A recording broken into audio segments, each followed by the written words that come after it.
ಎಲ್ಲರಿಗೂ ಶುಭೋದಯ. ಇಂದಿನ ಸಂಗತಕ್ಕೆ ಸ್ವಾಗತ. ಇಂದಿನ ಸಂಗತ ವಿಷಯ ಆನ್ಲೈನ್ ಗೇಮಿಂಗ್ ಕಂಟಕವಾಗದಿರಲಿ. ಸಮಾಜಕ್ಕೆ ಆನ್ಲೈನ್ ಗೇಮಿಂಗ್ ಹಾಗೂ ಬೆಟ್ಟಿಂಗ್ ಆ್ಯಪ್ಗಳ ಸಂಖ್ಯೆ ಹೆಚ್ಚುತ್ತಲೇ ಇದ್ದು, ಇದರಿಂದ ಹಣ ನೆಮ್ಮದಿ ಕಳೆದುಕೊಂಡು ಬದುಕನ್ನು ನರಕವನ್ನಾಗಿಸಿಕೊಂಡವರ ನಿದರ್ಶನಗಳು ಬೆಚ್ಚಿ ಬೀಳಿಸುತ್ತವೆ. ಈ ಹಾವಳಿ ಯಾವುದೋ 1-2 ರಾಜ್ಯಗಳಿಗೆ ಸೀಮಿತವಾಗಿ ಉಳಿದಿಲ್ಲ. ದೇಶದಾದ್ಯಂತ ಬೆಟ್ಟಿಂಗ್, ಗ್ಯಾಂಬ್ಲಿಂಗ್, ಕ್ಯಾಸಿನೋ ಆ್ಯಪ್ಗಳ ಹಾವಳಿ ಮೇರೆ ಮೀರಿದೆ. ಅದರಲ್ಲೂ ಶಾಲಾ ಕಾಲೇಜುಗಳಿಗೆ ಹೋಗುವ ಲಕ್ಷಾಂತರ ವಿದ್ಯಾರ್ಥಿಗಳು, ಯುವಕರು ಮಾತ್ರವಲ್ಲದೆ ವಯಸ್ಕರೂ ಕೂಡ ದೊಡ್ಡ ಸಂಖ್ಯೆಯಲ್ಲಿ ಈ ಆ್ಯಪ್ಗಳಿಗೆ ದಾಸರಾಗಿದ್ದಾರೆ. ದಿಢೀರ್ ಶ್ರೀಮಂತರಾಗಬಹುದು ಎಂಬ ಹುಚ್ಚು ಭ್ರಮೆಯಲ್ಲಿ ಲಕ್ಷಾಂತರ ಹಣವನ್ನು ಕಳೆದುಕೊಳ್ಳುತ್ತಿದ್ದಾರೆ.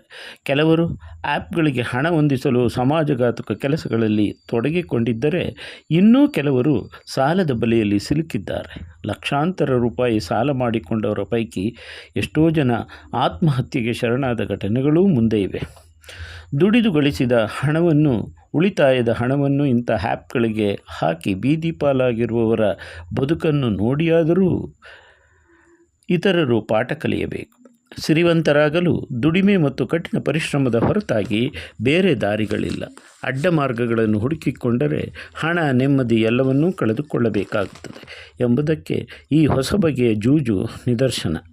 ಆರಂಭದಲ್ಲಿ ಕುತೂಹಲಕ್ಕೆಂದು ಇಂತಹ ಆಟಗಳನ್ನು ಶುರು ಮಾಡಿಕೊಂಡವರು ಕ್ರಮೇಣ ಅದನ್ನೇ ಗೀಳಾಗಿ ಮಾಡಿಕೊಳ್ಳುತ್ತಾರೆ. ಇನ್ನೂ ದುರಂತದ ಸಂಗತಿ ಎಂದರೆ, ಸಮಾಜದಲ್ಲಿ ಪ್ರತಿಷ್ಠಿತರು ಎನಿಸಿಕೊಂಡ ಸೆಲೆಬ್ರಿಟಿಗಳು ಇಂತಹ ಸಮಾಜ ಕಂಟಕ ಆ್ಯಪ್ಗಳ ಪರವಾಗಿ ಪ್ರಚಾರ ಮಾಡುವುದು ದುರದೃಷ್ಟಕರ.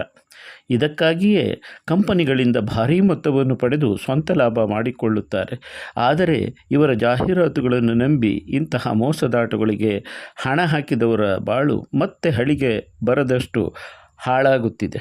ಹಾಗಾಗಿಯೇ ಇತ್ತೀಚೆಗೆ ಪೊಲೀಸರು ಎಚ್ಚೆತ್ತುಕೊಂಡು ಇಂತಹ ಕೆಲ ಸೆಲೆಬ್ರಿಟಿಗಳಿಗೆ ಬಿಸಿ ಮುಟ್ಟಿಸಿದ್ದಾರೆ. ಆದರೆ ಇದು ಬರೀ ಕಣ್ಣೊರೆಸುವ ತಂತ್ರವಾಗಬಾರದು ಮತ್ತು ಸಮಾಜದಲ್ಲಿ ಈ ಹಾವಳಿ ಸೃಷ್ಟಿಸುತ್ತಿರುವ ಹಾನಿಯನ್ನು ಮನಗೊಂಡು ಸೆಲೆಬ್ರಿಟಿಗಳು ಬೆಟ್ಟಿಂಗ್ ಆ್ಯಪ್ ವೆಬ್ಸೈಟ್ಗಳ ಪರ ಪ್ರಚಾರ ಮಾಡಬಾರದು. ನಿಯಮ ಉಲ್ಲಂಘನೆಯ ಆರೋಪದಲ್ಲಿ 2022ರಿಂದ 25 ಫೆಬ್ರವರಿಯವರೆಗೆ 1410 ಆನ್ಲೈನ್ ಬೆಟ್ಟಿಂಗ್ ಹಾಗೂ ಗೇಮಿಂಗ್ ಆ್ಯಪ್ ವೆಬ್ಸೈಟ್ಗಳನ್ನು ನಿರ್ಬಂಧಿಸಲು DGGI ಆದೇಶ ಹೊರಡಿಸಿದೆ.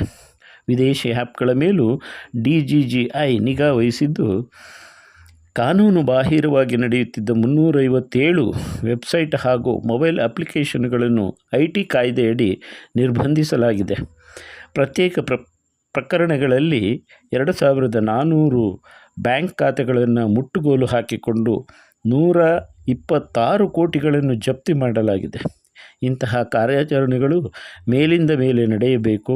ಬೆಟ್ಟಿಂಗ್ ಆ್ಯಪ್ಗಳು ಅನಾರೋಗ್ಯಕರ ಸ್ಪರ್ಧೆ, ಒತ್ತಡವನ್ನು ಸೃಷ್ಟಿಸುತ್ತಿದ್ದು, ಸಮಾಜದ ಸ್ವಾಸ್ಥ್ಯಕ್ಕೆ ಕಂಟಕವಾಗಿರುವ ಈ ಹೊಸ ಬಗೆಯ ಜೂಜನ್ನು ಕೇಂದ್ರ ಮತ್ತು ರಾಜ್ಯ ಸರ್ಕಾರಗಳು ನಿಷೇಧಿಸಬೇಕು ಎನ್ನುವುದು ಇಂದಿನ ಸಂಗತದ ವಿಶೇಷ.